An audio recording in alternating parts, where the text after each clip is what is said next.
माय माऊली नमस्कार. 18 पुराणातील एक पुराण श्री कल्की पुराण महात्म्य कथासार अभिवाचन करत आहे. अध्याय 13. प्रथम श्री महर्षी वेदव्यासांना नमस्कार करून प्रारंभ करते. पुढील भाग सुरू. जेव्हा देवतांच्या शत्रूंचा नाश करणारे भगवान कल्कींनी आपल्यासाठी अशा प्रकारे संपूर्ण विश्वाला चिंतित झाले पाहून ते स्वतःच आपले स्मरण करू लागले. त्यांच्यानंतर संपूर्ण विश्वाचे रक्षण कर. भगवान कल्की राक्षसीच्या पोटातच आपली माय रचू लागले. त्या अंधारमय पोटामध्ये आपल्या बाणांच्या द्वारा भयंकर उत्पात देणारा अग्नी प्रज्वलित केले. अग्नी महाप्रभूंनी चर्म तसेच त्यांच्या काष्ट इत्यादींनी निर्माण केला. त्यांच्यानंतर भगवान कल्कींनी हातामध्ये तलवार घेऊन वार करण्यात प्रारंभ केला. राक्षस राज कृतासुराच्या कुशीला व्रजाने कट करून ज्याप्रमाणे देवराज इंद्र कुशीतून बाहेर आले होते त्याप्रमाणे भगवान कल्कींनी आपल्या बृहत तलवारीने त्या विशाल शरीराच्या राक्षसींना दक्षिणेकडील कुशीला एकाच वारामध्ये चिरून टाकले. पाहता पाहता आपल्या बंधू बांधव रथ अश्व हत्तीबरोबर भगवान कल्की कुशीतून सकुशल बाहेर आले. ह्या प्रक्रियेमध्ये खूप सारे अश्व हत्ती रथ पैदल त्या राक्षसीच्या अधोमार्गातून खूप सारे तिच्या नाकातून तसेच कानातून बाहेर आले. रक्ताने भरलेले सगळे वीर योद्धा बाहेर येऊन त्या घायल झालेल्या राक्षसिनीवर बाणाने आरपार तसेच बेधडक आक्रमण करू लागले. जेव्हा त्या राक्षसिनीच्या पोटात डोक्यावर तसेच इतर अंगाला छिन्नविछिन्न होऊ लागले तेव्हा तिच्या हृदयातील भेदून टाकणाऱ्या ओरडण्याने दाही दिशा घुमवू लागल्या. अशा प्रकारे सर्वेश्वर सगळ्या पापांचा पाप करणाऱ्यांचा नष्ट करणारे भगवान कल्कीच्या कृपेने पर्वतावर पडून चूर चूर होणारी दैत्यपुत्री कुंभोदरीचा अंत झाला. ती राक्षसी भयानक चित्काराबरोबर मृत्यूला प्राप्त झाली. राक्षसीचा पुत्र राक्षस विकेजने मातीची जेव्हा अशी दुर्दशा पाहिली तेव्हा तो रागाने बेफान होऊन हातात कोणतेही शस्त्र न घेता कल्की भगवानाच्या सेनेमध्ये घुसला. सैनिकांना हाणू मारू लागला. त्या भीषण अक्राळ विकंजच्या गळ्यामध्ये हत्तीची माळ, सगळ्या अंगावर घोड्यांच्या भूषण, डोक्यावर भयानक महासर्पाचा मुकुट, बोटांमध्ये सिंहाच्या अंगठ्या घातलेल्या होत्या. तो हत्तीची अशा प्रकारे हत्या झाल्याचा शोक सहन करू शकला नाही. शोकाकुल होऊन कल्की भगवानाच्या सेनेचे उत्पीडन करू लागला. ते बालक विकेज वयाच्या दृष्टीने तेव्हा 5 वर्षाचे होते, परंतु त्याला अत्यंत पराक्रमी बलवान मानून तसेच आपल्या सेनेची त्याच्याकडून जे नुकसान होत होते ते पाहून कल्की भगवानानेच त्या बालकाला मारण्यासाठी ब्रह्मास्त्राचा प्रयोग केला. त्याच्या फळस्वरूपाने त्या बालकाचे मस्तक क्षणभरामध्येच जमिनीवर जाऊन पडले.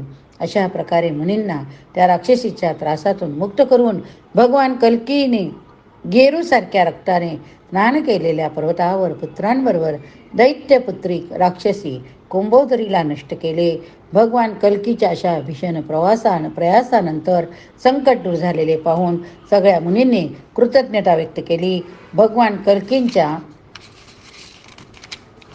प्रति आपले आभार प्रगट केले. त्यानंतर त्या दुष्ट राक्षसी तिचा पुत्र विकेचा मृत्यू प्राप्त झालेला पाहून देवता यक्ष गंधर्वांनी स्वर्गातून भगवान कल्कीची स्तुती करून त्यांच्यावर पुष्पाचा वर्षाव केला.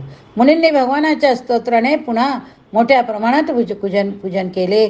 सगळ्यांना अशा प्रकारे सगळ्या बाजूने संतुष्ट तसेच बलवंत केल्यानंतर भगवान कल्कींनी हरिद्वाराकडे प्रस्थान केले.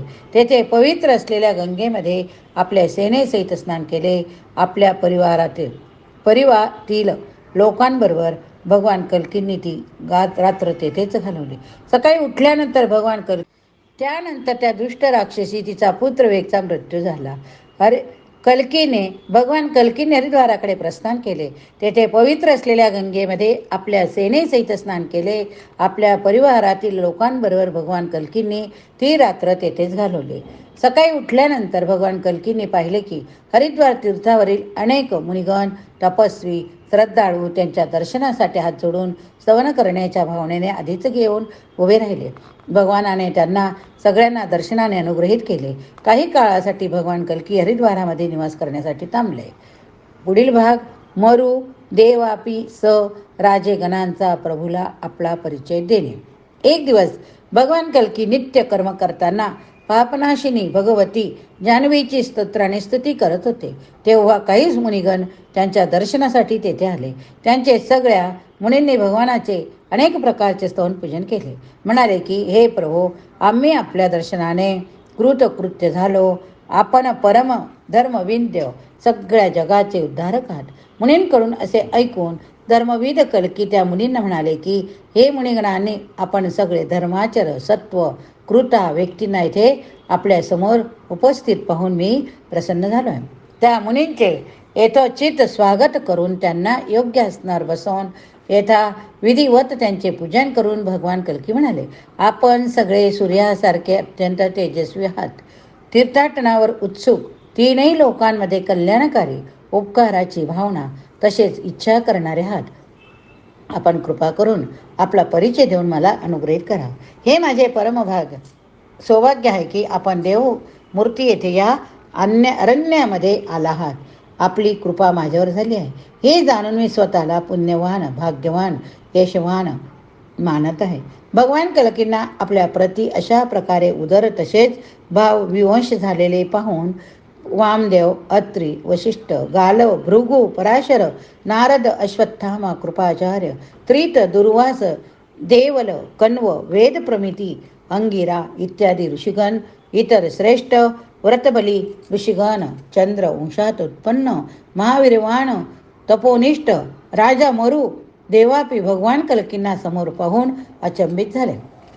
ज्या प्रकारे देवतांनी महासमुद्राच्या किनाऱ्यावर भगवान विष्णूला अनुनय करत म्हटले होते, त्याप्रमाणे ऋषिगणांनी त्रैलोक्याचे स्वामी विष्णू भगवान कल्कीचे पापाचा नाश करणारे आहे अशा परब्रह्मरूपाला म्हटले की, सगळ्यांना जिंकून घेणारे जगाचे स्वामी, संपूर्ण विश्वातील जीवामध्ये कणाकणात भरलेले, सृष्टीची स्थिती प्रलयाची स्वामी हे परमात्मा देवा, आपण प्रसन्न व्हा. हे अद्वितीय तसेच सौंदर्याची दिव्य मूर्ती, पद्मिनीचे पती आपणच, काळ, कर्म तसेच गुणांचे आश्रय आहात. आपण प्रसन्न व्हा, प्रसन्न व्हा. ब्रह्मा, अन्य देव, समस्त यक्ष गंधर्व ज्याच्या चरणाची अखंड पूजा करत स्वतःला धन्य मानत, हे असे पुण्यवान प्रभू, आपण प्रसन्न व्हा. मुनिगणांना आपल्या प्रती अशा प्रकारे श्रद्धावान तसेच भक्तीने परिपूर्ण पाहून भगवान कल्की म्हटले की, हे मुनिगण, आपल्यासोबत पुढे हे महाबली तपस्वी कोण आहे? गंगेची स्तुती करून अत्यंत प्रसन्न हृदयाने येथे माझ्या जवळ येणारे हे सज्जन कोण आहे? त्यांचा परिचय आपण मला द्या. प्रभूंना आपल्या परिचय जाणून घेण्याची भावना पाहून स्वतः मरु तसेच देवापी राजेगणांनी आपले दोन्ही हात जोडून आपल्या वंशाचे वर्णन करत प्रभूंची वंदना करू लागले. मरु म्हणाले की, हे प्रभू, आपण तर त्रिकालदर्शी तसेच अंतर्यामी आहात, कणाकणात सामावलेले आहात. आपल्याला तर सर्व काही माहीत आहे, परंतु जर आपल्याला माझा परिचय माझ्याच मुखातून ऐकायचा असेल तर मी आपल्याला सांगतो. हे प्रभू, आपल्या कमलनाभीतून सृष्टीची रचना करणारे आपल्याच एका वंशाच्या रूपात महाविभूती भगवान श्री ब्रह्माजी उत्पन्न झाले. ब्रह्माजीच्या तेथे महर्षी मरीचीने जन्म घेतला आणि मरीचीचा पुत्र मनु झाला. मनुचे पुत्र सत्य, विक्रम, इक्ष्वाकू झाले. इक्ष्वाकूच्या वंशात त्यांचे पुत्र पुरुत्सजा येथे अनरव्येती जन्म घेतला. अनरव्याच्या येथे त्रयोदस्यू जन्माला आला. जयद्रश्यूचा हरिअश्वाचा अरुण झाला. अरुणाच्या येथे धर्माचारी राजा त्रिशंकू झाले. त्रिशंकूचा महापराक्रमी पुत्र राजा हरिचंद्र झाला. राजा हरिचंद्राचा पुत्र रोहित, रोहितचा मरु, मरुचा ऋग आणि ऋगचा पुत्र राजा सागर झाला. सागरच्या 2 राण्या होत्या, ज्यांना एकीकडून 100 पुत्र झाले. एकापेक्षा एक ते 100 पुत्र महामणी कपिलाच्या क्रोधाचे शिकार झाले. सगळे भस्मसात झाले हो. असमंजसाचा पण त्याच्याबरोबर अंत झाला. असमंजसाकडे अंशुमाननी जन्म घेतला. आपल्या पूर्वजांची अशी दशा पाहून जेव्हा अंशुमाननी महामुनी कपिलांना निवेदन केले, तेव्हा त्यांनी सांगितले की, पुण्य पवित्र गंगा स्वर्गातून उतरून भस्मसात झालेल्या तुझ्या पूर्वजांचा उद्धार करेल. अंशुमानचा पुत्र दलीपने गंगेला आणण्यासाठी भरपूर प्रयत्न केला, परंतु ते सफल झाले नाही. त्यांच्यानंतर दलीपचा पुत्र भगीरथ झाला. भगीरथने आपल्या प्रयत्नाने भगीरथी गंगेला स्वर्गातून पृथ्वीवर आणले होते.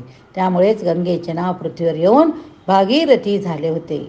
भगवान श्री विष्णूच्या चरणातून उत्पन्न होण्याच्या कारणाने पृथ्वीवरील लोक गंगेला विष्णू मानत असत. गंगेची स्तुती प्रणाम पूजा करण्यास तत्पर होय. गंगेच्या पुण्य पवित्र जलातून राजा सगरच्या पुत्रांचा उद्धार झाला. त्यामुळेच गंगेला उद्धार करणारी मानून सगळे लोक तिच्या जलामध्ये स्नान केल्याने मोक्ष मिळतो, अशी धारणा करून भगवती गंगेची स्तुती पूजा करत आहे. तिच्या पवित्र जलामध्ये स्नान करून सगळी कामे सफल होतात. भगीरथाचा मुलगा नाभ झाला. नाभाचा महाबली. सिंधू द्वीपाचा मुलगा अयुतायू झाला. अयुतायूच्या येथे ऋतुपर्णने जन्म घेतला. ऋतुपर्णाचा सुदाचा सौदास, तसे सौदाचा पुत्र मेधावी अश्मक झाला. अश्मकचा मुलकचा दशरथ झाला.